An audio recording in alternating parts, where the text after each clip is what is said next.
അതെ, big boss വീട്ടിലേക്ക് ആദ്യ ചലഞ്ചർ എത്തിയിരിക്കുകയാണ്. പ്രേക്ഷകർ പ്രതീക്ഷിച്ച ഒരാൾ തന്നെയാണ് ആ ചലഞ്ചർ. സീസൺ 1 വിന്നറായ സാബുമോൻ. മലയാളികളെ സംബന്ധിച്ചിടത്തോളം ഒരു പരിചയപ്പെടുത്തലിന്റെ ആവശ്യമില്ലാത്ത വ്യക്തിയാണ് സാബുമോൻ. മലയാളികൾക്ക് ബിഗ് ബോസ് ഷോയെ കുറിച്ച് ഒട്ടും ധാരണയില്ലാതിരുന്ന സമയത്താണ് ഷോയുടെ ടൈറ്റിൽ വിന്നറായി സാബുമോൻ മാറിയത്. എന്റെ വിജയം കൊണ്ട് ഞാൻ ഈ കുടുംബാംഗങ്ങളോട് പറയാൻ ഉദ്ദേശിക്കുന്നത്, ശാരീരിക ബലത്തിലോ അധ്വാനത്തിലോ ഒരു കാര്യമില്ല. അതൊക്കെ ഓരോ ടെക്നിക് ഉണ്ട്. ആ ടെക്നിക് അനുസരിച്ച് പോയാൽ അതാത് സ്ഥലങ്ങളിൽ എത്തിച്ചേരാം.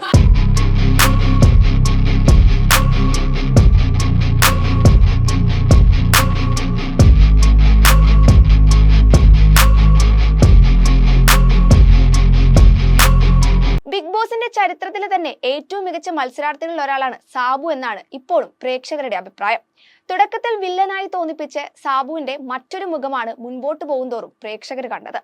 സൗഹൃദത്തിനും മനുഷ്യത്വത്തിനും വില കൽപ്പിക്കുന്ന ഏത് കാര്യത്തിലും സ്വന്തം നിലപാടുകളും അഭിപ്രായങ്ങളും ശക്തമായി പറയുന്ന മത്സരാർത്ഥിയായിരുന്നു സാബു. സാഹചര്യങ്ങളെ മുൻകൂട്ടി കാണാനും അതിനൊത്ത് തീരുമാനങ്ങൾ എടുക്കാനും അദ്ദേഹം വിദഗ്ധനായിരുന്നു. ബിഗ് ബോസിലെ ഓരോ വ്യക്തികളെയും കൃത്യമായി മനസ്സിലാക്കി വീക്ക് പോയിന്റും എല്ലാം അറിഞ്ഞാണ് സാബു ഗെയിം കളിച്ചിരുന്നത്. മറ്റു പല മത്സരാർത്ഥികളും പേഴ്സണലി ഓരോ വിഷയങ്ങളെ കണ്ടിരുന്നപ്പോൾ ഇതൊരു ഗെയിമാണെന്ന ബോധത്തോടെ അദ്ദേഹം മാത്രമാണ് മുൻപോട്ട് പോയിരുന്നത്. ഇത്രയും ബിഗ് ബോസ് ഷോയെ മനസ്സിലാക്കിയ വ്യക്തി മറ്റൊരു സീസണിലും ഉണ്ടായിട്ടില്ലെന്ന് ചുരുക്കം. സാബു ഇല്ലായിരുന്നെങ്കിൽ ബിഗ് ബോസ് ഷോ തന്നെ വിരസമായി പോയെന്ന് കരുതുന്നവരും ഒരു ഭാഗത്തുണ്ട്. അത്തരമൊരു വ്യക്തി സീസൺ 6 വരുമ്പോൾ അത് വെറുതെയാകില്ലെന്ന വിശ്വാസം പ്രേക്ഷകർക്കുണ്ട്. ചാലഞ്ചേഴ്സ് കയറുന്നത് വരെയുള്ള ബിഗ് ബോസ് സീസൺ 5 അവരുടെ വരവിന് ശേഷമുള്ള മത്സരാർത്ഥികളുടെ ഗെയിമും ടോട്ടലി ഡിഫറെന്റ് ആയിരുന്നു. മത്സരാർത്ഥികളിൽ പലരും ഗെയിം മാറ്റി കളിക്കാൻ തുടങ്ങിയതും ഈ ചാലഞ്ചേഴ്സ് വന്നുപോയതിനു ശേഷമാണ്. സീസൺ 6 ഇത്രയും ദിവസങ്ങൾ പിന്നിട്ടിട്ട് പോലും പ്രേക്ഷകരുടെ ഇഷ്ടം പിടിച്ചുപറ്റിയ ഒരു മത്സരാർത്ഥി പോലും ഇതുവരെ ഉണ്ടായിട്ടില്ല.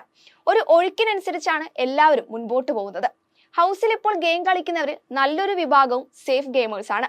പലരും പവർ റൂമിൽ കയറിപ്പറ്റി നോമിനേഷനിൽ ഉൾപ്പെടാതെ രക്ഷപ്പെട്ട് ഹൗസിൽ കഴിയുന്നവരാണ്.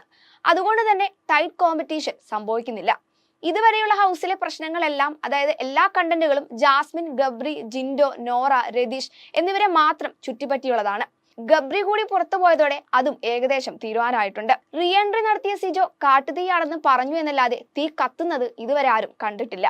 അർജുൻ, ശ്രീതു, അഭിഷേക്, സായ് കൃഷ്ണ, അപ്സര, ശരണ്യ തുടങ്ങിയവരൊന്നും ഇതുവരെയും വാശിയേറിയ ഒരു മത്സരം പോലും കാഴ്ചവെച്ചിട്ടില്ല.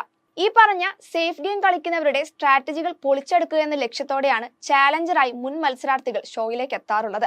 കഴിഞ്ഞ സീസണിൽ റിയാസ്, പോളി ഫിറോസ്, റോബിൻ രാധാകൃഷ്ണൻ, രജിത് കുമാർ എന്നിവരാണ് ചാലഞ്ചേഴ്സായി എത്തിയിരുന്നത്. ഇതിൽ തന്നെ റോബിൻ രാധാകൃഷ്ണൻ വിവാദങ്ങൾ സൃഷ്ടിച്ചാണ് വീട്ടിൽ നിന്നും പുറത്തിറങ്ങിയത്. റോബിന്റെ വെല്ലുവിളികൾ അതിരുവിട്ടപ്പോൾ ബിഗ് ബോസ് തന്നെ അദ്ദേഹത്തെ പുറത്താക്കി. ഇനി രജിത് കുമാർ ആണെങ്കിലോ ഷോയ്ക്ക് വേണ്ട രീതിയിൽ മാത്രമാണ് പെരുമാറിയത്. ഫിറോസ് ആണെങ്കിലും റിയാസ് ആണെങ്കിലും പ്രൊവോക്കിങ്ങും എന്റർടൈനിങ്ങും പ്രേക്ഷകർക്ക് സമ്മാനിച്ചിരുന്നു. എന്നാൽ ഇത്തവണ അങ്ങനെയല്ല. ഒരു തീപ്പൊരി ചലഞ്ചറാണ് വീട്ടിലേക്ക് എത്തിയിരിക്കുന്നത്. ബിഗ് ബോസ് മലയാളം കണ്ട ഏറ്റവും മികച്ച ഗെയിമറായ സാബുമോൻ സീസൺ 6 ഗതി മാറ്റുമെന്ന പ്രതീക്ഷയിലാണ് പ്രേക്ഷകരുള്ളത്.